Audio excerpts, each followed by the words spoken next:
7h43, temperatura de 18 graus, boa terça-feira, 20 de maio de 2025. A partir de agora, emoção, afeto, comportamento. Já deixo aqui os telefones para você participar: 2104-1616, 2104-1615, 3045-4022 ou 3045-5022. O Torpedo 991629923 e o WhatsApp 991629943. Doutor Érico, boa noite. Boa noite, Tibola, boa noite, pessoal de casa. Hoje estamos um pouco mais cedo, fora do nosso horário habitual, que em geral é às 8h05, em função da jornada esportiva. Antecipamos o nosso encontro. Estava com saudade de poder conversar com o Dr. Arnaldo Porto, né, que já é um amigo aqui da casa. Com frequência trazemos ele aqui. Quando chega o frio, aí eu chego o frio ou mais próximo da primavera, em função das alergias, sempre lembro do Dr. Arnaldo, da gente poder desfrutar da experiência, do conhecimento, da sabedoria. Então, doutor Arnaldo, muitíssimo obrigado por aceitar prontamente. O doutor Arnaldo fica muito contente com o convite, de pronto, aceita, vou sim, não tem ruim. Muito obrigado por estar aqui de novo, para a gente poder conversar sobre doenças do frio e outras situações do cotidiano, doutor Arnaldo. Sempre um prazer estar no teu programa, ver o Tibola pessoalmente. O Tibola nem tanto, né? O Tibola tem que aguentar. O Tibola eu gosto. Tibola. Gosta de Tibola? Mas ele é gremista, é um bom guri, mas é gremista. Eu também sou. Bom, então é por isso. Deixa quieto. Tibola é um guri fino. É um guri fino, um guri educado, de família. Ele ainda fica na barro, mas é gente boa. Com certeza. Isso, brincadeiras à parte, né? No sábado, eu escutava o programa Sem Segredo, muito bem conduzido pela Zulmara Colucci. Tinham dois colegas falando aqui, o doutor Vinícius Dalmaso, a Janaína Pilau e mais, me parece, a secretária de saúde, que eu não lembro o nome dela. Eles estavam abordando essa questão das doenças do frio, as emergências lotadas, hospitais sobrecarregados, a falta de vacina. O inverno não chegou, o frio não chegou, mas já se observa esse fenômeno assim. Tu que és preceptor lá da residência do Hospital de Clínicas, trabalha com ensino, com formação de novos médicos, já se constata assim hospitais cheios, emergência pediátrica cheia, doutor Arnaldo? A minha especialidade é doença crônica. Doença crônica. Então a gente quase não frequenta tanto a emergência, mas a gente tem o conhecimento que aumentou, não só em Passo Fundo, Porto Alegre também, que eu estou sabendo que aumentou, e eu acho que outras regiões também, né?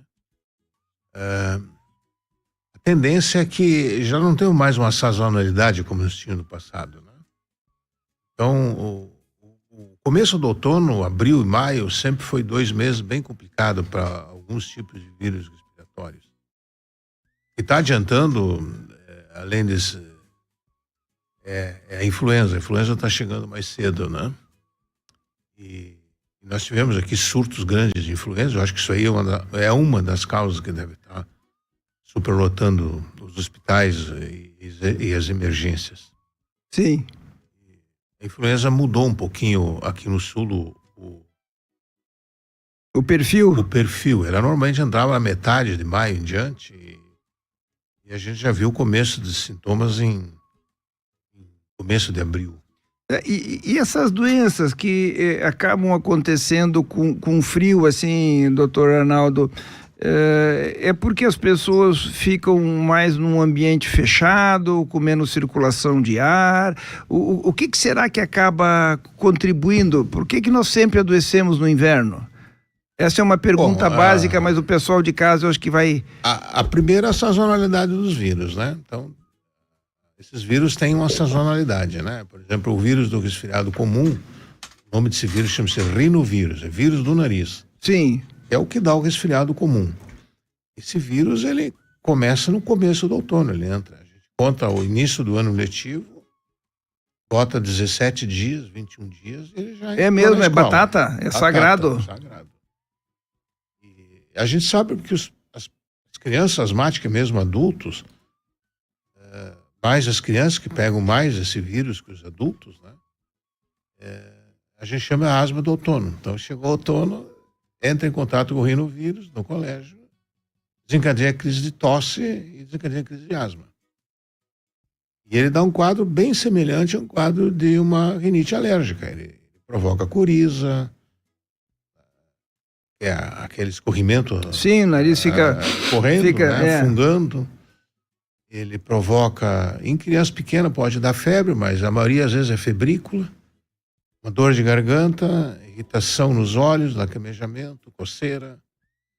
E no asmático desencadeia a crise de asma. Ele é um dos toma uma outra causadores. dimensão. E nas crianças pequenas ele é a segunda causa de bronquiolite, né, nos bebês, nos lactentes. E ele dá um quadro e provoca, às vezes, quadros de bronquiolite severas. Então, esse bebê que chia o peito, né? Bebezinho que chia o peito. Em primeiro lugar, sem dúvida, é o vírus sincicial respiratório.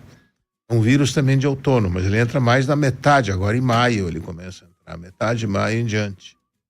E o rinovírus é um vírus do começo do outono. E esse vírus é perene, né? Ele tem essa sazonalidade que entra no outono e dá quando muda a temperatura. O que acontece quando muda a temperatura? Nós ficamos mais fechados, uma aglomeração de gente. O exemplo é uma sala de aula, que as crianças, os jovens ficam lá 30, 40 numa sala de aula, às vezes sem fresta nenhuma. Ali tem uma maior transmissão. O frio, ele altera a permeabilidade da mucosa nasal. O vírus se aloja mais facilmente. A mucosa fica mais permeável, mais porosa, mais fácil o vírus entrar. Melhor. O vírus entra por causa do frio. Então isso favorece o aparecimento desses tipos de. Aí eu lhe pergunto, e no verão, aonde andam esses bichinhos? Onde estão esses vírus? Eles estão no Nordeste e no Norte. É mesmo? Lá é quando chove. Então, para nós aqui é outono e inverno e começo da primavera. E para eles lá é a época da chuva, aqueles 6 meses de chuva. Sim, e a transmissão é pelo espirro, é oral? Saliva, mãos. Você transmite dessa maneira. E se propaga em ambiente fechado, porque daí o vírus fica circulando aqui, ó. Nós estamos aqui numa sala fechada, ar-condicionado, esse ar não renova o ar. A gente está respirando o mesmo ar que nós aqui estamos respirando, exalando. Sim. E o ar que as outras pessoas passaram o dia aqui exalando. Então é um prato cheio. É um prato cheio. Se eu deixo o ar condicionado muito frio, eu vou alterar a permeabilidade da mucosa e vai facilitar que o vírus penetre mais fácil. Uma curiosidade, assim, tens informação, os países de clima frio, tipo o Canadá, os países nórdicos, a Dinamarca, a Suécia, eles também têm essas doenças de inverno ou é diferente? Porque igual. O pessoal está sempre no frio lá. Igual? Sazonalidade igual. O outono começa o rinovírus, depois entra o vírus sincicial, depois entra a influenza, depois no fim do inverno, no começo da... Desculpa teus ouvintes, estou falando nomes técnicos. Não, né? Ótimo, sim. Mas eu acho que é importante o pessoal se localizar melhor. Né? Entra daí o para-influenza. A influenza tem vários tipos, o A, o B, o C. Para as pessoas se localizar também, tudo que é vírus A, influenza A é transmitido de animais para o ser humano. O B é de humano e interhumano, e o C é um resfriadão, não tem nem como a gente testar. Essa é a diferenciação que existe, o A, B e o C. Por favor, repita, o A é transmitido... O A sempre transmite de animais para o homem, basicamente aves e porcos. Seria a que chama então, ele mutou no ser humano. Tá. O B é um vírus influenza humano, então, circula de humano, sempre humano para humano. E o C também é de humano, só que não dá um quadro de gripe forte, mas é um resfriadão com febre mais alta e os sintomas de um quadro gripal. Porque a palavra gripe é influenza, né? Nós usamos muito errado aqui os nomes. A gente diz que tudo é gripe. Não. Gripe é influenza. Porque a gente acaba generalizando, né? E é interessante, cada vez que a gente pega uma dessas infecções de vias aéreas, cada vez é um quadro diferente. Uma vez é dor de garganta, outras vezes é um mal-estar Bom, geral. aí depende o vírus. Por exemplo, Pois o é. coronavírus, o Covid dá uma dor de garganta. É outro vírus que entrou agora, que circula permanente aí. Ele não tá mais sazonal. O Covid, ele tá aí. Já faz Tá parte. circulando aí, Já se faz enturmou. parte, se enturmou. Coronavírus sempre existiu. Sim. O Covid-2 é uma mutação do camelo para o ser humano, que deu uma Do epidemia. camelo para o ser humano? O Covid-2. O Covid-19 veio do morcego para o ser humano. Sim. Então são vírus que são de animais selvagens e menos o camelo, que não é selvagem, né? E passou para o ser humano. O Olha coronavírus é um vírus que dá síndrome gripal. Ele dá febre alta, dor de garganta, dor de cabeça, tosse bastante, pode desenvolver pneumonia pelo vírus. Pode desenvolver a síndrome de angústia respiratória aguda, que entra em insuficiência respiratória, né? Algumas pessoas desenvolvem isso pelo vírus. Tu não és infectologista, mas me chama a atenção como tem nesse momento pessoas vindo a falecer em função de dengue, né? No nosso meio, no estado. A dengue é um vírus também que é prevenível. Essas doenças, a maioria, não todas, mas o vírus a dengue a gente falhou, né? Nós falhamos. Eu acho que nem boto a culpa no governo. Coloco a culpa em nós. Essa prevenção em casa, água... Nós não cuidamos, terreno baldio, não cuidamos onde tem água, fica acumulada. Então, nós, sociedade, somos culpadas. Nem culpa o governo, porque o governo faz a parte dele, né? Divulga, ele fica toda hora falando as medidas preventivas e nós não fizemos. Sim. Aí, obviamente, que daí isso aí é um prato cheio para se desenvolver numa epidemia, né? Ou ele ficar permanente, ele fica daí, não ocorre mais em surtos, mas fica quase que perene ali. Em relação a vacinas, assim, seguido eu escuto as pessoas dizer, e tu mais ainda, porque tu trabalhas com imunidade, com doenças crônicas, enfim, ficou um certo tabu, assim, de que a vacina faz mal, de que a vacina dá alergia, de que a vacina desencadeia trombose. Assim, ó, isso é um desserviço. Pois é. Eu considero isso um desserviço.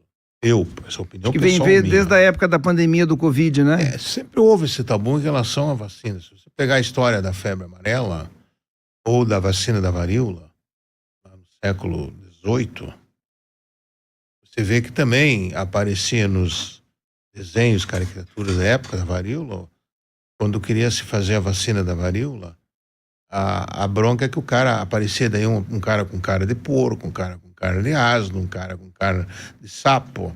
Então isso já está acho que no nosso DNA. O que aconteceu em relação à varíola? É um exemplo bem típico que eu cito. A varíola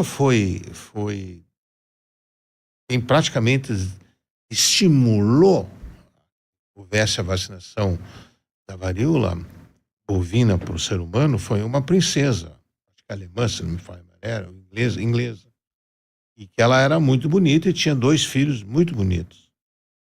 E a varíola é uma doença que era, além de ter risco de morrer, ela era deformante, a maioria ficava deformado pela cicatrização das lesões. Então ela pediu para um médico, ele já tinha observado, e os chineses já faziam isso antes dele, só que lá a China era muito fechada, então, mas as pessoas tinham informações que ele observou que as mulheres que tinham contato, que tiravam leite da vaca com tuberculose, não pegavam, com varíola, não pegavam Não varíola. desenvolvia a doença, Aí ele pegou as feridas lá das pessoas que tinham varíola e foi fazendo a escarificação na pele e viram que as pessoas ficavam imunizadas. Bueno, quando ela inicialmente isso aí foi, ela se foi de cobaia, foi lá, aceitou a fazer a imunização nela e nos filhos, e a população de modo geral não queria fazer. Só que toda a aristocracia europeia fez. E a aristocracia europeia da época não pegava varíola. Os que não fizeram, a grande parte pegaram. Então, porque achavam também que ia acontecer coisas sobrenaturais. Teve no Brasil, eu não lembro exatamente, a revolta da vacina. Da febre amarela no Rio de Janeiro. A revolta da vacina. E tiveram tiveram que usar lá a força para poder imunizar as pessoas. Isso eu fico assim impressionado como essas coisas se repetem séculos e séculos depois com outras pessoas em outras épocas com bichos diferentes. Mas a gente reage todos da mesma maneira. Como se fosse um efeito rebanho. Sim. Não existe. As poucas vacinas que existem no mundo para tratar essas doenças, e algumas fatais, para algumas pessoas, não todas, é a imunização. A imunização, ela não vai te dar uma proteção permanente, nem duradoura, ela vai durar alguns tempos. Depois a tua memória imunológica vai gastando, que nem a bateria do celular que nós estamos aqui falando. Sim. Vai ficando mais fraca até o ponto que se tu deixar ela apaga. Então por isso que tem que fazer os reforços das vacinas. A imunidade, ela não é duradoura, ela é temporária. Por isso que tem que fazer os reforços. Só que é difícil as pessoas, assim, de modo geral, estarem entendendo. E aí, quando veio o Covid, esse troço piorou. Piorou de uma maneira assustadora. No nosso meio foi politizado, né? Não só o Brasil, isso foi geral, isso acontece no geral. E aí também começou o movimento, antes até do Covid, nos Estados Unidos, anti-vacina. Que o cara tinha que pegar a varicela, só que esses vírus, sarampo, varicela é a catapora, popularmente conhecida. Em algumas pessoas não são doenças benignas, pode evoluir para uma varicela hemorrágica, pode evoluir para uma pneumonia e a pessoa morrer. Nos Estados Unidos, no Texas, se eu não me engano, se eu não me falha a memória, morreu 14 adolescentes de sarampo. Isso é um absurdo no século XXI. Adolescentes na faixa de 13 a 15 anos. Pessoas que não estavam vacinadas. Que não quiseram fazer vacina. Não eles, os pais. Sim, os pais. Entendeu? Porque a criança não tem autonomia. Então isso aí é um desserviço. Eu considero um desserviço. Aqui a taxa de imunização no Brasil, por exemplo, para influenza, atingiu parece que 19%. Só isso? Do público que eles queriam atingir. 19%? Porque existe ainda esses preconceitos. E é difícil de você conseguir mudar esse tipo de essa mentalidade. E não tem, assim, a maneira de eu ficar imunizado só tem duas. Não tem remédio para imunidade. Existe eu me vacinar, então eu vou ter uma imunidade passiva e vai durar algum tempo essa minha bateria da memória imunológica e depois vai cair, eu vou ter que fazer um reforço, ou eu pegar a doença e não morrer. Sim, e só não morrer, essa tá boa. Mas é arriscado pegar e não morrer, né? Só que 10% da população, ela tem uma mutação, e é mais de um gene, e essa população não produz muito um antiviral natural que nós temos, chamado interferon gama. Entendeu? E essas seria um grupo mais vulnerável. Que não tem como tu saber. Porque tu tem que fazer testes genéticos, imunogenéticos, que não está disponível. Essas pessoas, elas, quando pegam influenza, ou pegam um coronavírus, ou pegam um vírus da hepatite B, ou hepatite C, elas têm uma probabilidade maior de ter complicações. Tanto que quando tu for ver assim, quando um indivíduo pega hepatite B, ele vai lá no hepatologista, e o vírus ficou ativo no fígado. O que eles dão? Eles dão interferon. Exato. Entendeu? Porque vai diminuir a atividade daquele vírus. Todo indivíduo que pega hepatite B vai evoluir para cirrose? Não. Todo vai evoluir para câncer amanhã? Também não. É 10%. É uma pessoa em cada 10. Tu diz, mas 10 é muita gente, cara. Como que tu vai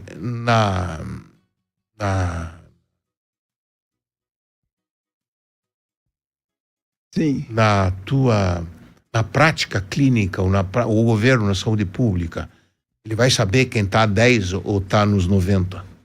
Tem como. Tem que vacinar todo mundo.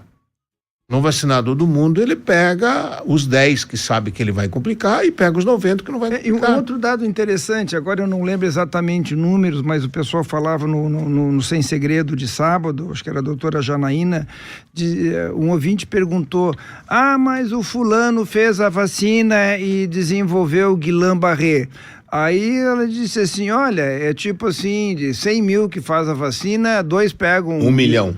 Um caso para 1 milhão de doses. Isso, ela disse, então 1 caso para 1 milhão de doses e quem não faz é muito maior a chance de desenvolver Guillain-Barré. Exatamente. Isso me chamou a atenção. Por exemplo, sim.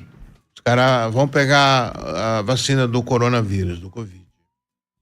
Mas dá miocardite. Sim, um caso em cada 100 mil doses pode dar miocardite. Pode dar, 100 mil. Né? Pode dar. Pode dar. É estatística. Estatística. Mas e o Covid, o vírus? É 40 casos por cada 100 mil. 40 vezes mais.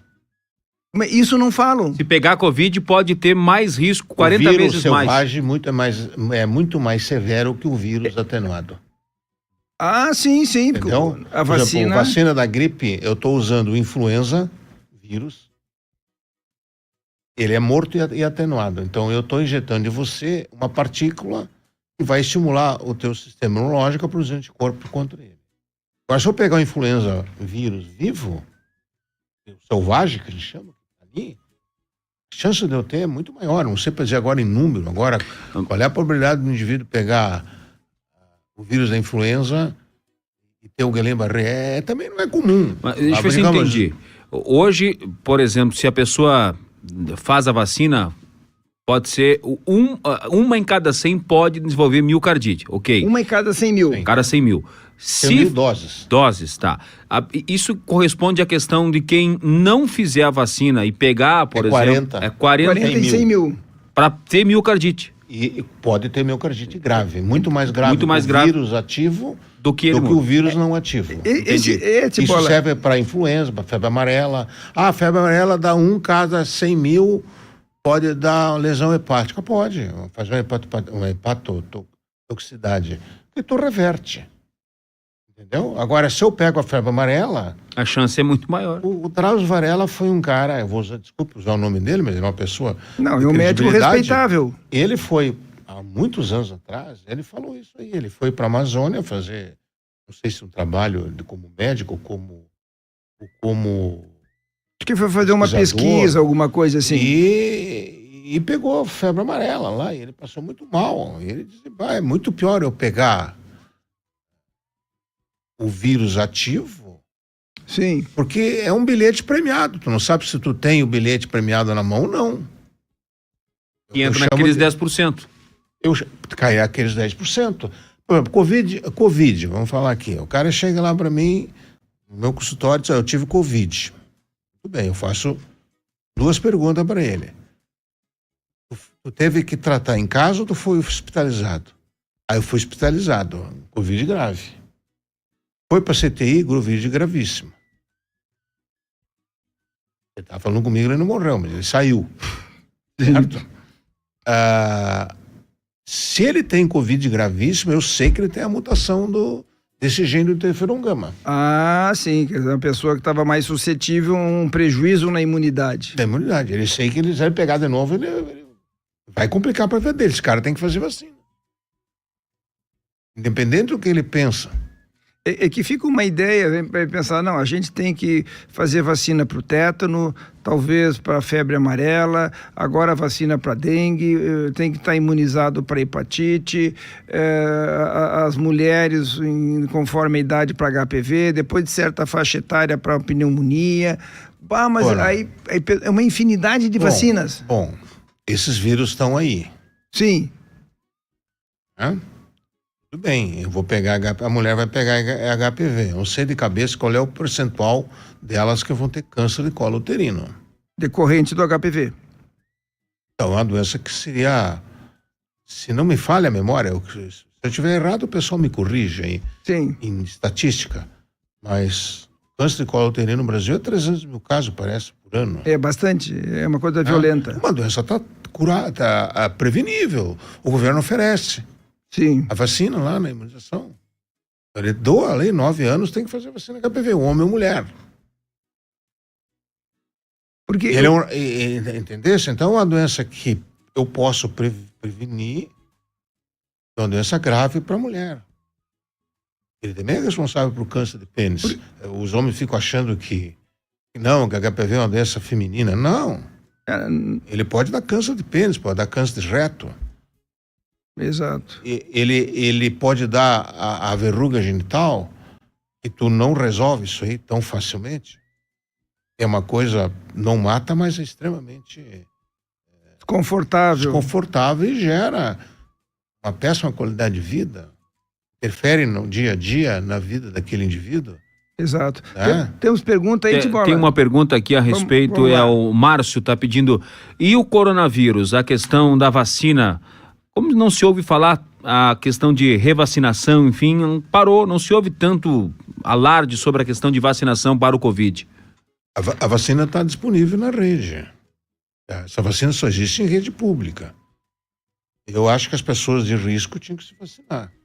É a minha opinião pessoal. Quem seriam as pessoas de risco hoje, doutor Arnaldo, do seu ponto de vista? Idoso, Idoso, quanto mais idoso, maior o risco. maior o risco. E ao contrário, a vacina, quanto mais idoso, é contrário das outras vacinas. Quanto mais idoso, melhor é a resposta imunológica.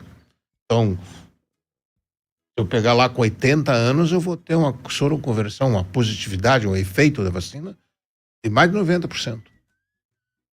Porque Essa vacina, quanto menor a idade, menor a gente chama de soroconversão, é a resposta vacinal. Sim, É a imunização, sim. para as pessoas entenderem. Pessoal de casa. E a duração desse efeito é em torno de 1 ano. Talvez um pouco menos até, porque... Em criança é menos, vai durar de 3, 4 meses, no máximo. Mesmo que eu pegar o Covid, eu não fico imunizado dele, não. Eu posso pegar... Hoje eu tenho uma senhora que tinha 3 vezes Covid. Isso, os infectos estão... Tem tudo isso aí, os pneumologistas têm as informações, o indivíduo o intensivista tem essa informação. E o mesmo tipo de Covid? Tu não cria imunidade ao vírus? Tu vai testar lá, ela cai. Não é? O vírus por RNA, que o vírus Covid é um vírus por RNA, ele não tem DNA. Sim. É por RNA. O rinovírus, o vírus resfriado por RNA, influenza por RNA. RNA é o mensageiro do DNA, ele só leva a mensagem, é o carteiro, é o cara que leva a notícia ruim. Tu não fica com imunidade permanente. Diferente do vírus sarampo, que eu pego sarampo uma vez e me imunizei o resto da vida. A vacina também tem que fazer o reforço.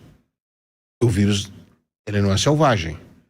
Agora, os vírus por RNA, que é o rinovírus, que dá o vírus resfriado comum, esse não vai existir, não tem vacina para esse vírus ainda. O vírus essencial respiratório, que dá bronquiolite em idoso e nos bebezinhos. O vírus da influenza, que dá a gripe, A ou B. O herpes vírus, é vírus por RNA. E o coronavírus, são vírus por RNA. Vou citar os 5 mais comuns, tem outros, mas são menos frequentes. Os mais frequentes no nosso meio. Então, desses vírus, quais que nós temos vacina? Influenza, o vírus essencial respiratório está começando a vir agora, as vacinas, para gestante, para proteger o bebê nos primeiros meses de vida, até o 6º mês. Tem para o idoso, né, que eu comentei, acima de 60 anos, e funciona muito bem, porque ele provoca no idoso uma bronquiolite, e se o indivíduo é asmático, ele vai ter um quadro grave de asma, então ele protege também. O indivíduo que tem doença pulmonar, o enfisema pulmonar, né, é um indivíduo que deveria, quem pode fazer essa vacina, ele não está na rede pública ainda, mas deverá entrar, eu creio, nos próximos anos aí. e isso ajuda muito a prevenir esses tipos de doença. O vírus do herpes, zoster, né? Então ele tem a vacina e dá uma boa resposta imunológica também. E os outros nós não temos, né? A gente tem que esperar. Provavelmente deverá sair o ano que vem, ou daqui 2 anos, a vacina do coronavírus junto com a influenza numa, e talvez saia a vacina no futuro de mucosas, spray, ou local ali, do vírus do coronavírus. Ah, interessante. E que é uma resposta, parece, ele dá uma resposta aos estudos, ao menos fase 1, mostraram uma resposta imunológica melhor do que injetável. Então isso está em fase de desenvolvimento, são vacinas que vão levar 10, 15 anos para estar no mercado. Porque hoje são 2 vacinas diferentes que a gente precisa fazer no inverno. É da influenza, que seria né, que tem trio, tetravalente, e mais é do Covid. A pessoa de idosa, né? Eu considero assim, uma pessoa de risco. Tu me fez a pergunta anterior e eu meio que fugi da tua pergunta. Pessoa de risco, idoso. Sim. Indivíduo que tem asma grave, que depende de corticoide, tem que fazer. Indivíduo que faz uso de imunossupressor. Transplantado, por exemplo. Remédios que baixam a imunidade. Por exemplo, o indivíduo tem um reumatismo lá e está usando um imunobiológico. Ele baixa a imunidade, porque a função é baixar. O indivíduo que tem reumatismo, o reumatologista tem que dar um remédio que baixa algumas células da imunidade dele que ocasionam... Diminuir aquela reação toda. Aquela doença lá, sim. Que é a reumática. Sim. Então, ele vai usar remédio para diminuir a imunidade. Então ele fica vulnerável a fazer infecções. Esse indivíduo tem que fazer a vacina. E anual. O indivíduo que tem tratamento de quimioterapia, o indivíduo que tem imunodeficiência, que a gente chama erro do sistema imunológico, tem a baixa imunidade genética, né? O cara nasce com aquilo. Então, é interessante dessa nossa conversa, tu dizes assim, e de forma alguma a vacina aumenta o risco da gente ter problema de saúde. E é importante que a medida... Não, toda vacina tem um efeito adverso. Todo remédio tem um efeito adverso. Então... Mas não que o risco seja maior que o benefício. Não. Da vacina. É menor que o benefício. A doença que você está sendo imunizado é maior do que o risco. Eu acho que esse tipo de informação, doutor Arnaldo, falta no nosso meio, porque isso não precisa fazer um discurso, é questão de apresentar números. Eu acho que... Assim, eu sempre acho, desde o Covid, eu achei que se peca na informação. Eu vou lá para onde as pessoas que têm informação, que o Ministério da Saúde. Falta alguém que consiga, eu, no meu modo de ver, de uma forma talvez bem mais didática que a minha e com menos termos técnicos, de explicar isso para a massa. É apresentar números. Deixa eu ver se eu entendi aqui. Não sou médico e estou de fora aqui ouvindo o papo de vocês. De modo geral, o que eu entendi é que a vacinação, né, seja para qualquer doença, ela causa muito mais benefício do que não vacinação. Primeiro ponto. Segundo que a questão da própria doença, vamos pegar aqui o Covid como exemplo, qualquer efeito colateral que a vacina possa ter, o efeito é menor do que se você pegar a doença, e esses efeitos colaterais são muito maiores do que o eventual efeito colateral da vacina. É isso, né? Isso. Como também é do tétano, como também é da poliomielite, como também é do sarampo, como também é de todos. A vacina do Covid gerou muita discussão, está gerando, porque é uma tecnologia nova, é um vírus por RNA, né? Então... É interessante... Ela foi feita assim, eu acho que foi feita em toque de caixa. Nós estávamos numa guerra. Sim. Então, morreu na Índia, provavelmente. Quanto maior o número da população, maior a tendência de ter mortalidade. Se você pegar os países, pega a Itália lá, eu não me lembro agora de cabeça, mas pode dar isso para mim, de bola aí, acho que morreu 165 mil italianos, uma população de 55 milhões. Mas no Brasil morreram o quê? Acho que 500 mil pessoas, 600 mil? Cálculo 700 a 1 milhão. Sim, mas é um absurdo. Então, isso é muito importante, esse recado que a gente está dando. Mas se tu pegar 2020, não tinha nem você falava em vacina. O cálculo, se não tivesse a imunização, ia morrer 80 milhões. É mesmo? O risco era esse. É só tu fazer o cálculo. 10% tem essa mutação, carrega esse gene para ter a mutação do interferogama. Quanto maior for a mutação, mais vulnerável eu chego. Daí tu fala com os intensivistas, tem esse dado melhor que o meu. Chegou, né, o indivíduo que foi para a CTI, quantos morreram e quantos saíram do Covid. Eu não me tenho de cabeça, eu sabia disso, mas não hoje eu não tenho. Mas sim. Qualquer intensivista que Passo Fundo, que trabalhou com Covid, vai dizer, olha, entrou lá, 40% morreu e 60% saiu, vice-versa, 40% saiu. Então, terrível. Eu não sei isso de cabeça, isso aí, agora aqui. Para quem está chegando agora, né, o assunto de hoje no Emoção, Afeto e Comportamento são doenças do frio. Estamos conversando com o professor, o doutor Arnaldo Porto, que é doutor mesmo, tem mestrado, doutorado, professor universitário, atualmente coordena a residência de alergia e imunologia do Hospital de Clínicas, que é ligado à Universidade Federal da Fronteira Sul. Doutor Arnaldo, tu és um dos médicos aqui em Passo Fundo que para mim é um ícone, né? Tu, doutor Paulo Reicher, quem sabe, não quero fazer injustiça, doutor Adroaldo Malman, tem outros colegas assim, de referência assim, de postura, de ética, de conhecimento. Então são colegas assim que eu acho que são muito respeitáveis e admiráveis por essa trajetória e pelas informações que se traz. Tem ouvinte, Tibola? Vamos ao ouvinte, depois a gente segue com o doutor Arnaldo aqui. Temos sim, tem um ouvinte aqui, vamos ver o nome dele. O nome dele é seu José falando o seguinte: gostaria de saber se o doutor vacinaria seus filhos ou netos de 1 a 6 anos com as vacinas do Covid que estão no mercado. Já que existem informações que muitas foram canceladas ou estão sob investigação internacional. Sim, ele tem razão. 1 a 6 anos, o de 6 meses a 5 anos não tem dados científicos da eficácia e de segurança. E é poucos países que adotaram esse protocolo. Eu fui pesquisar, isso inclusive está no site do Ministério Público, do Ministério de Saúde. Tá lá, tu vai ver lá, eu fui atrás disso quando... Lá coloca, acima de 6 anos para cima, tem vários países da União Europeia, Estados Unidos, Canadá, de 1 ano, de 6 meses de idade a 5, for ver lá, eu vi da Europa a Grécia, o Brasil, e tem mais 3 países que eu não me lembro o nome, mas não são países significantes. Então ele tem razão, eu acho que isso aí é uma coisa para se discutir, esperar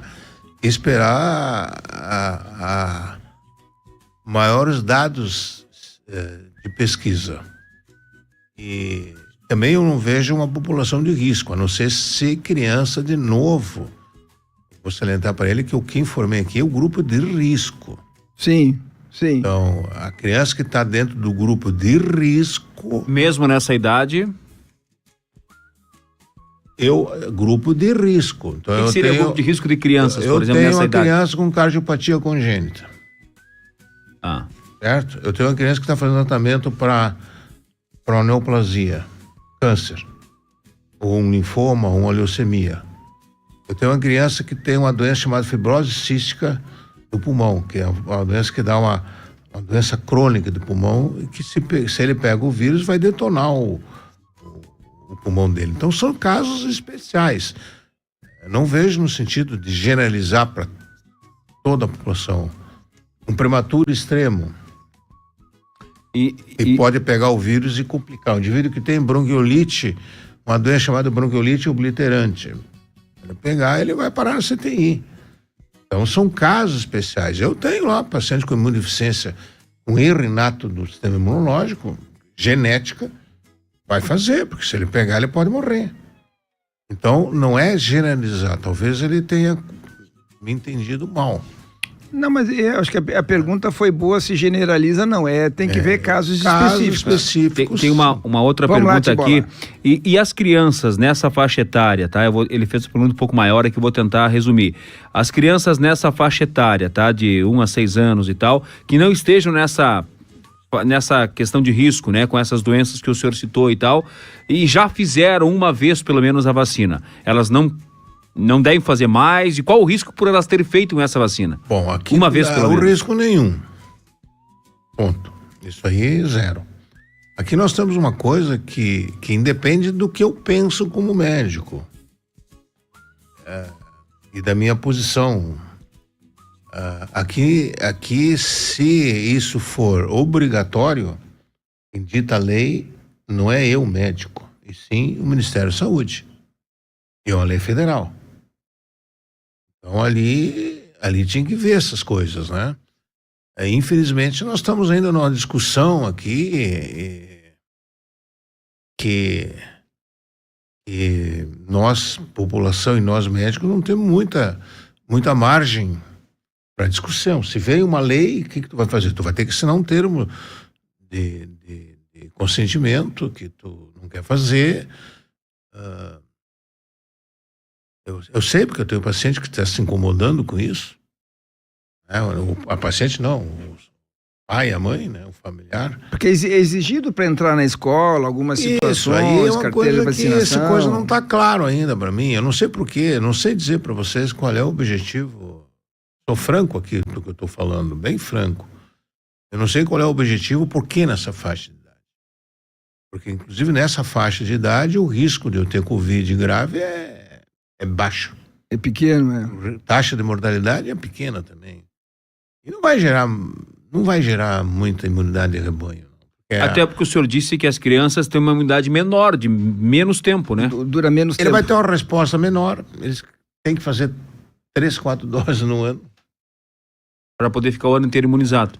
Então seriam grupos especiais, como o doutor Arnaldo eu acho que aí tudo que nós falar fora disso é polemizar um assunto que está a nível federal. Daí, eu não sei, aí esse pessoal tem que cobrar lá em cima. Sim. Né? Se eu vou indicar ou não a vacina para a pessoa fazer, se é funcionário público, está sujeito a ser penalizado, a criança pode não entrar numa escola pública. Tudo isso. Então a gente tem que levar tudo em consideração. Acho que a gente tem que ver isso aí. É uma coisa, no meu modo de ver, tem que ser discutido, né? Não sei porque entrou no calendário obrigatório. Conversamos muito na época da pandemia, fizemos vários programas, muito interessante com o doutor Arnaldo. Naquela época tinha a polêmica, faz a vacina da Pfizer, faz a vacina da Moderna. Que confusão era aquilo, né? Faz uma, faz outra, porque uma tem um mecanismo. A gente não sabia nada. Sim, tudo novo. Porque essa tecnologia foi criada para algumas imunoterapias de oncologia. E no meio do tiroteio, eles pegaram esse protocolo e tentativa e erro, vamos ver se funciona. Não é tentativa e erro. Nós estamos numa situação, eu uso um termo até chulo. Você está numa guerra, tu está lá na trincheira, lá na primeira linha de frente. Se o cara te dá um urinol para tu botar na cabeça, pinico popularmente falando. De preferência aqueles de metal antigo, não de plástico. Não, os antigos. Esse de hoje não, né? Os antigos. Esse de hoje não serve nada também. Você vai colocar. Aquele esmaltado. Tu vai pôr o esmaltado. Sei, que a vovó usava. Que aquilo pode bater, a bala pode bater ali e sair pelo lado. Sim. É melhor que tá com boné ou sem boné, porque se bater vai entrar. Então, aquilo ali foi uma tentativa. Sim. E salvou vidas. As pessoas têm que ver isso. Ela salvou muitas vidas. Não, Olha, só no mínimo 4 vezes o que era o esperado que ia morrer. E principalmente os idosos, porque os idosos foram os que tiveram melhor resposta à vacina. Tu vê que depois veio as outras ondas, e como os idosos estavam vacinados, cada vez diminuiu drasticamente, porque eles têm uma resposta boa imunológica. Não, e eu lembro aqui de noticiar aqui na Urapuru e de modo geral, notícias Brasil afora, depois que a vacina chega no Brasil, vamos pegar o nosso caso, caiu muito. Caiu muito e não tem outra explicação, não foi feito nada diferente a não ser a vacina. E nós só estamos como estamos agora devido à vacina, né? Porque aquele ponto 2021, 2022, que ainda tinha picos altos, nós só conseguimos nos livrar depois da vacinação. Ela funcionou. Claro. Então a gente tem que admitir isso aí, por mais briga ideológica que tem, ela funcionou. Mudando um pouco o foco, o que a gente pode fazer, além do estilo de vida, para melhorar a nossa imunidade? Estilo de vida é sim, dormir horas suficientes, não ser obeso ou não ser fumante, praticar atividade física. Além disso, existe mais alguma coisa? Meditação. É mesmo? Não, mas eu pergunto, às vezes tem gente que usa complemento, é creatina, é whey, é não sei o que, escambau, perfumaria. Meditação, doutor Ronaldo? A meditação, ou tu tem uma cabeça boa, o exercício ao ar livre, caminhar ao ar livre, não exercício muito vigoroso. Sim, porque... Ou muito vigoroso vai baixar a imunidade. Dá um desgaste tremendo. Ele vai baixar a imunidade. O não fazer é tão ruim quanto fazer demais. Então o exercício físico aumenta a imunidade do indivíduo, aumenta a imunidade celular. E o que regula o sistema imunológico é o cérebro. São neurohormônios. Sim. Daí ele vai regular o sistema endocrinológico e o sistema imunológico. Aquele eixo hipotálamo, hipófise. Adrenal. Sim. E adrenal, que a hipófise vai regular todo o meu sistema imunológico. Se eu estou com desequilíbrio ali, que é a medicina tradicional chinesa, o yin e yang, nada mais é que esse equilíbrio. Assim, a gente, eu já não sou mais menino, né? Então a gente vê assim que dá muita preocupação pro físico no Brasil. Você dá muita preocupação. Se tu não tiver com a cabeça boa, o teu QI emocional não tiver alto, não adianta nada. Você vai ficar doente. Sim, porque... Pode fazer o exercício que tu quiser fazer. Exato. Então, a neuroimunologia, a neuropsicoimunologia, está muito em voga hoje na minha área da imunologia.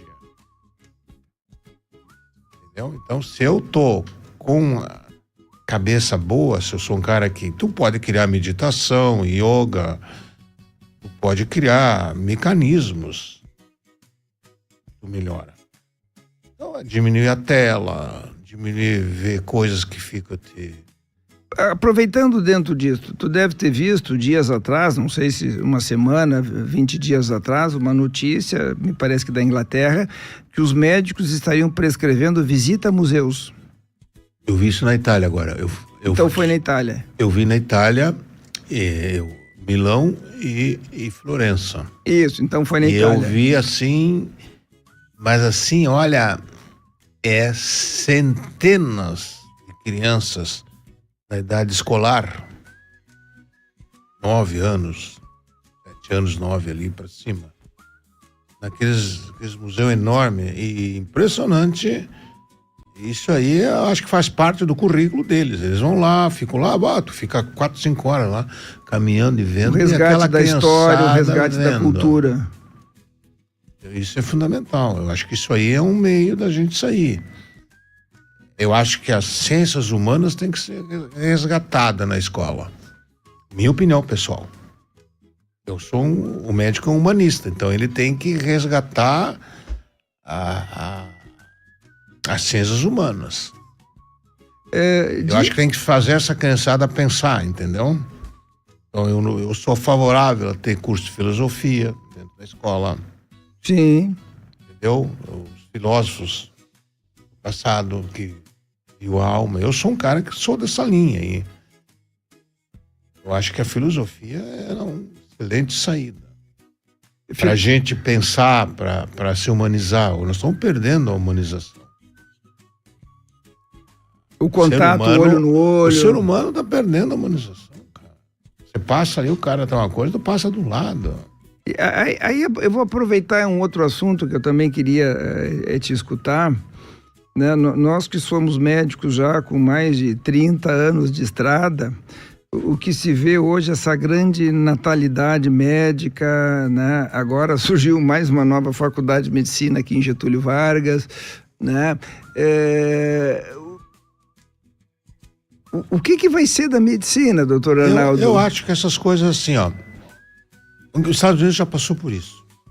Por ler a história da medicina dos Estados Unidos, no século XIX, começo do século XX, os médicos que saíam, entravam nas faculdades, eram faculdades pagas, criadas na época lá para alguns tipos de médicos, não estavam ligados à universidade, eram poucas, e eles não tinham nem aula prática, não tinha nem hospital, escola. É mais ou menos o fenômeno que tu está vendo, não digo em todas, né? Mas muitas delas. Na maioria. Contrário do que a população imagina, e às vezes essa gurizada que entra na faculdade, as básicas, né? Vai lá dar uma aula de anatomia, mas se o cara não vê o músculo lá, a veia... Não vê o osso, não vê o buraquinho no osso, a inserção noção do músculo. Ele não tem noção. Como tu dirigir. É difícil registrar. Isso aí. Eu sou da época que todas essas mesmas básicas tinham laboratório. Sim. Então, tinha laboratório de histologia, tinha laboratório... Então, o cara tinha que estar lá dentro também. A teoria com a prática. E a formação mesmo, a clínica, começa quando tu entra no hospital. Então, aquele professor do hospital à beira do leito, esse cara é muito importante na formação médica nossa. Porque ali que se tu vai, tem que... Ali a onça vai beber água ali, né? E ali tu vai pegando o traquejo, é algo que o então, livro aí, não ensina. Se tu não tem bons professores ali, ou professores experientes, como que tu vai aprender? Então eu acho sim que é um absurdo deixar abrir faculdade médica sem primeiro ter um hospital-escola bem formado. A Clínica de Maio começou no interior, Minnesota lá que ela é, né? Chester. Não. Bom, eu não me lembro agora bem, mas ela era lá num troço que não tinha nada. E ali, primeiro fizeram o hospital-escola, contrataram grandes médicos para ir para lá, e aí saiu a faculdade. A John Hopkins aconteceu a mesma coisa na medicina. A cidade de Baltimore, né? Porto. Sim. Daí quem bolou lá, quem criou a faculdade de John Hopkins, ele trouxe os melhores profissionais do mundo e botaram lá. Mas aí o que tu fala... Um troço que era nada. Então, a ideia era isso, tu ficar Isso, ali. a ideia é fazer um centro de excelência. A turma aqui, porque é um negócio. A grande maioria... Não, por exemplo, Passo Fundo, nós somos privilegiadíssimos. Nós temos 2 grandes hospitais, temos uma tradição de ensino aqui muito grande, tem ótimos, tanto os antigos como os novos, indivíduos que são professores com formação. Não vejo problema ter 3 faculdades aqui. Tem estrutura para isso? Tem estrutura para isso. Tem ambulatórios, tem médico, tem professores, tem tudo. Então é uma coisa que está montada, sedimentada.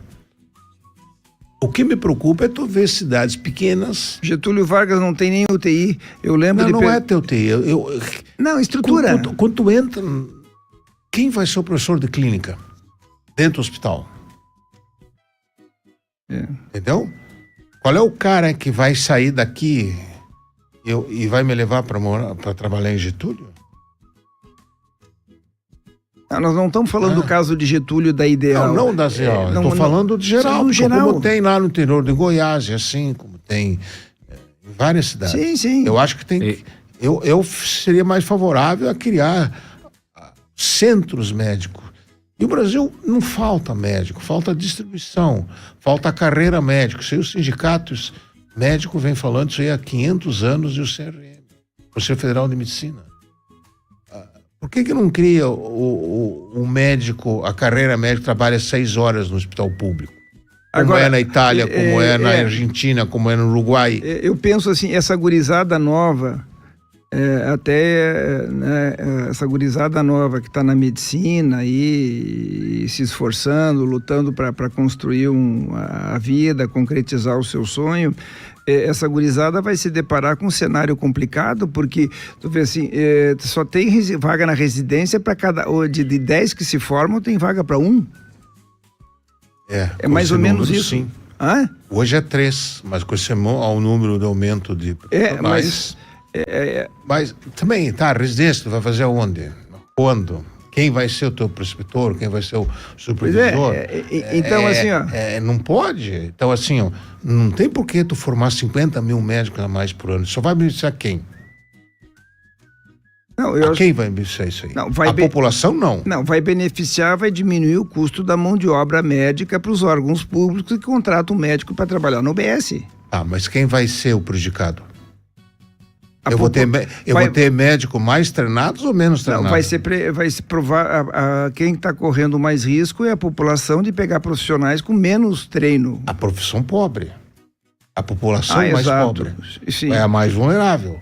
A mais rica não vai lá A mais rica vai no Moinhos de Vento em Porto Alegre, vai no Einstein em São Paulo. Vai aqui, o Einstein, mesmo a nível aqui. Sim. Vai selecionar os médicos aqui. Então, quem é o mais prejudicado? O que eles querem é beneficiar. Não, vai ser mais prejudicado. E que tipo de medicina que se faz? Mudou, o século XX mudou. 21. Mas isso... Agora eu lembrei, dentro disso, se fala, eu não sei quem disse, foi esses dias, né, uma entrevista, não sei se o Bill Gates, alguém dizendo que em 10 anos a inteligência artificial vai acabar com a medicina. Acabar não, mas vai tirar certos mercados de muita gente. Então tem mais esse fator ainda, né? Acabar não vai, eu não vejo como a inteligência curto e médio prazo acabar. Até precisa deixar a máquina tomar conta, é só ver aquele filme de ficção Série Espaço 2001, que o diretor daquele filme era o Kubrick, que já mostrava o computador comandar a nave. Então isso a gente tem certeza que não vai acontecer. E vamos pegar o teu caso, doutor Eric, que trata com emoções, trata com sentimento, causas psíquicas. Não tem como deixar a inteligência artificial tomar conta na área, no caso da psiquiatria, né? É difícil, né? O doutor Arnaldo também trabalha com situações delicadas, complexas. Assim, eu acho, é um conselho que eu dou para meus alunos ali. Entendeu? O que a máquina nunca vai fazer, né? Mas também se eu não tiver treinamento para isso, ou me tocar para isso, eu também vou ser pior que a máquina. Vai ficar defasado. A máquina vai me ganhar, porque ela vai fazer um raciocínio muito mais lógico que o meu. Se é para fazer só pergunta e resposta, a máquina faz. Agora, a máquina vai atender a parte humanística daquele indivíduo? Não. Vai ter o sentimento? Não. Ao menos por enquanto, talvez daqui... É interessante isso que tu traz, essa ideia de que provavelmente a máquina... Provavelmente não, a máquina não vai ter empatia, a máquina... A curto prazo não, lá na frente eu não sei. A intuição... Uma notícia só para colaborar com o assunto anterior, tá? O Ministério da Educação, o MEC, ontem anunciou uma nova política de educação à distância, tá? Entre os cursos proibidos EAD estão medicina, direito, enfermagem, psicologia e odontologia. Claro que direito e medicina já estavam nesse rol de não ter EAD, mas seria uma catástrofe, né? Imagina a medicina via EAD. Eu acho que tá tudo assim, eu vejo assim, ó. Eu não vejo a medicina como fazer a distância. Tem.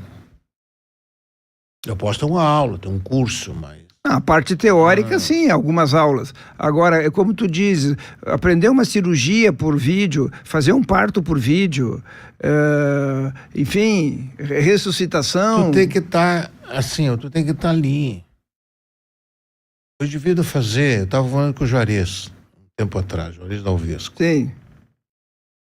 Para um médico ter um treinamento, um cirurgião, em cirurgia robótica, lá com o Da Vinci, o robô que tem lá no HC, ele precisa de 580 horas de treinamento. 580 horas por estar apto... De treinamento. Estar apto a lidar com o robô.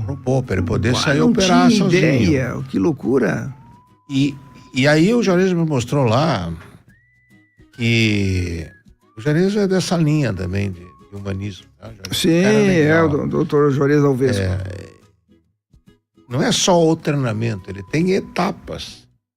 Então ele faz o primeiro treinamento, tem etapa, ele tem que fazer uma prova para ver se e ter o número mínimo de acertos. Não atingiu aquele método, volta um passo atrás. volta a fazer o curso de novo. Então ele vai fazendo, são 580 horas, mas estou passando. Eu não sabia disso, achei que... Isso é quase que nem piloto de Boeing de voo internacional. Sim. Entendeu? Então, assim, ó, isso... E aqui eles dão esse treinamento no HC. Tem esse curso. Então, isso. A coisa é complexa. Complexa. É como tu pegar e querer dar um Boeing última geração na mão do cara que pilota o teco-teco para uma voltinha. Outra coisa. É avião, os dois são aviões. Vamos seguir até as 9. Eu acho que... Sim. O que vai acontecer no meu modo de viver? O que aconteceu nos Estados Unidos. Eles, lá em 1920, quando a John Hopkins foi fundada, eles criaram um comitê de análise, junto com a Associação Médica Americana, de análise das universidades. Eles tinham lá na época 250 ou 35 faculdades. É mesmo? Baixou para 135 que tem até hoje. De cara fecharam 100, assim. Mas... O que acontece lá? É o que vai acontecer aqui. Você se forma médico. Tu não tem o título médico. Vai ter que fazer uma prova. Bacharel de medicina. Tipo, Elmi Higgs, Igual, OAB. Uma prova da ordem. Sim. Eles chamam de board. Sim. Aí você passou, são 3.000 questões. 3.000 questões? 1.500 da medicina básica, anatomia, histologia, fisiologia. Uma semana fazendo prova. Não, tu tem 4 horas ou 6 horas para responder. Tem mais 1.500 questões? Aí tu passou nessa primeira peneirada, tu vai para... Tu tem que fazer 60% de acerto. Aí tu vai para a segunda peneirada, que é mais 1.500 de clínica. Clínica médica, cirúrgica, pediátrica, obstétrica. Bom, aí você tem o título de médico. Com aquela prova que tu fez ali, a tua nota, tu vai fazer tu vai submeter o serviço que tu quer fazer a residência. Vai te candidatar. Aí tu vai submeter aquilo a várias instituições que tu quer. A instituição vai analisar a tua nota, vai te fazer uma entrevista contigo e vai ver se tu tem o perfil para trabalhar perfil que se encaixa dentro da instituição. Vai dela. Chegou uma pergunta aqui. Vamos lá, quer completar? Claro. Uma pergunta que chegou aqui a respeito ainda sobre as doenças virais, enfim. Se a lavagem nasal tem eficácia para essas doenças respiratórias, enfim. Prevenível, não. Ela vai só ajudar a pessoa. Quando a gente faz uma virose respiratória, a gente acaba desenvolvendo uma rinocinusite viral. Aí vai ficar com aquele catarro lá 10 dias ali. O adulto fica 7 a 10, a criança de 10 a 15. A lavagem ajuda a prevenir, a evitar ou diminuir a chance de ter uma sinusite bacteriana. Isso sim, mas agora prevenir que eu não pego virose, não. Não tem. Quando tá doente, sim. Quando melhorou, não tem por o que fazer. Também eu vejo pela internet divulgando assim que falta um médico nos Estados Unidos, falta um médico na Itália, que o pessoal está facilitando agora também notícia de que em Portugal. Isso é real ou que iriam facilitando estrangeiros? Não tem facilitar. Lá tu vai lá, o meu título não padrão. vale nada. Meu título não vale nada. Sim. Nem o teu. Sim, tu ainda está então eu zero. vou fazer a prova. Eu tenho que fazer esse board aí, passar. Eu sou médico. Eu posso atender gente. Vale meus títulos aqui de especialista? Nenhum. Não vale nada. Nada. Eu vou ter que fazer tudo de novo. Tem que fazer residência, ou em clínica médica ou em pediatria, daí depois vou fazer mais 2 anos de alergia e imunologia, ou 3, se eu quero fazer laboratório junto. Vou ter que fazer a prova. Tudo de novo. E passar, senão não adianta eu fazer residência, eu sou especialista. Não, eu tenho que fazer a prova. Toda a caminhada de novo. E cada 5 anos tu tem que renovar o teu título. A cada 5 anos. Aí algo eles que a gente não tem aqui eles ainda. têm o que eles chamam de educação médico continuada. Então, eu vou fazer... Vai somando pontos. Eu vou fazer congresso, que vale tantos pontos, cada curso que eu faço tantos pontos. Eu tenho que atingir 100 pontos. É um plano de carreira, vamos supor. Aí se eu não atingir 100 pontos, eu vou fazer a prova. Digamos, eu fiz 80 pontos, eu vou ter que fazer a prova e fazer 20 pontos. E essa questão do inverso, os que vêm para o Brasil, por exemplo, um europeu que chega aqui... Não, tem que fazer a revalida, tem que fazer a prova também. Não, europeu não, mas tem muito brasileiro ali em cidade... Mas um português que vem para o Brasil, não, médico... Mas ninguém vem para o Brasil. Não, um exemplo. Não, os brasileiros vão fazer em Cidade Leste, tem 3 faculdades de medicina, né? Então tem uma cidade da Bolívia, não sei qual, tem 7, 8 faculdades de medicina. Não, mas eventualmente se um europeu vem morar para o Brasil, por exemplo, Sim, ele precisa não vale refazer nada essa prova? Não, ele já está com zero. Aqui eles chamam de revalida. O que eu chamo lá, os americanos chamam de board. Aqui é revalida. E a questão das especializações, ele traz consigo também ou também estaca zero? Não. Mesma coisa. Por exemplo, tu é radialista, tu tem faculdade no Brasil. Tu vai pra Argentina, tu é o tibola que... O título não vale. Não é comum, teu título não vale. Porque é de acordo com a regulamentação do país. Qualquer profissional é assim. Lá fora, mas a área de saúde lá, tu tem que... Bom, mas aí fazendo a prova, enfim, atingindo o índice para aprovação, tá tudo certo. Mas aqui o revalida é difícil, lá fora, como o doutor Arnaldo fala, o board, etc e tal, é quase impossível. Não, tem gente que faz. Você faz, o ideal era fazer logo após a faculdade ali, pode fazer 1, 2, 3 anos, tu roda, normal, tu rodar, né? Não é demérito nenhum. E aí tu vai ter que fazer a residência. E aí depois da residência tu vai fazer mais uma prova e tu vai fazer aquela especialidade. Aí tu quer uma subespecialidade, vai fazer mais uma residência. Lá dificilmente tu sai médico com menos de 35 anos. Tá atendendo gente. Muito difícil. Por toda essa caminhada, né? Tu tem que fazer uma carreira, como tu falou. O que é uma boa medicina para ti, doutor Arnaldo? O que tu ensina para... Vamos até as 9 de bola? Até as 9. Tá, é isso, tem jornada esportiva. O que tu preconiza para os alunos, para os residentes? O que seria uma boa medicina? Uma boa medicina é você ver o indivíduo como um todo. Então, ter um bom relacionamento médico-paciente,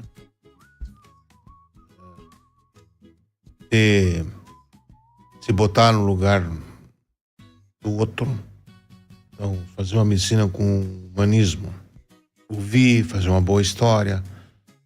Às vezes as pessoas acham que o diagnóstico é feito só por exame. Não, o exame é um complemento de uma boa anamnese, que é a história que aquele paciente está te contando.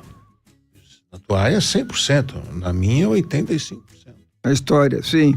Eu vou precisar, às vezes, na minha área, de exames complementares, porque eu estou trabalhando, às vezes, com molécula. Então, aí eu preciso do laboratório. Algo bem específico. Bem específico. Sim. Mas, assim, esse é um bom examinar bem o paciente, ver o paciente. Os médicos que tem, assim, que a gente conhece, são médicos de sucessos, reconhecimento pelos pares, eles fazem isso. Todos fazem isso. Os antigos faziam isso porque tinha pouco laboratório. A gente foi perdendo para a máquina. Entendeu? Tem como fazer isso aí? Tem como fazer isso na rede pública? Claro que tem. No postinho? Porque fica aquela ideia, eu já conversei com alguns colegas que trabalham na rede pública, não dá, é muita gente que eu tenho que atender 30 num dia. Tá bom, aí eu não tenho como não sei o quê. Aí é complicado. A regra, assim, eu não consigo ver. Nós temos um timer ali de consulta, leva em torno de 30 minutos cada consulta ali no ambulatório. No meu consultório eu levo 1 hora. 30 minutos para um serviço público tá de ótimo tamanho. Ele vai sentar lá na minha salinha, vai discutir a anamnese, vai discutir o exame físico, vai ser orientado, vai voltar lá se faltou o complemento.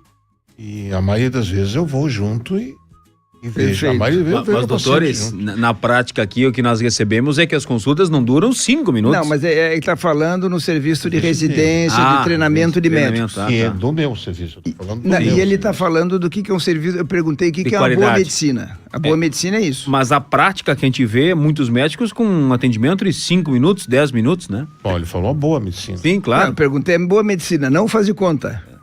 Quem é que eu vi? Eu acho que o doutor Selmo Porto, ele escreveu um artigo, né? Que é um ícone da medicina, falando nisso, que é um faz de conta. Senão isso não faz de conta. Senão fica aquela piada, Tibola, não tem nem cadeira no consultório.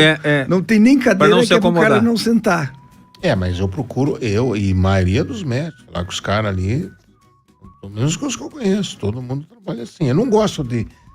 Lá meus residentes, eles, no máximo, eles vão atender 4, 5, cada um. Num Por turno. De manhã, que é o que eu tô lá. Sim. Depois os pacientes não graves vão à tarde, daí eles dão sequência. Mas todos são discutidos comigo. Entende? Então foi assim que eu aprendi a fazer. Não, e assim que dá certo, assim E que assim que funciona. dá certo. Não é mágica. E ali, como não é um serviço de porta aberta, é referência, né? Então Sim. ele vem através de um órgão, que é o GERCOM, então ali não vai, o paciente vai encaminhado de outro colega.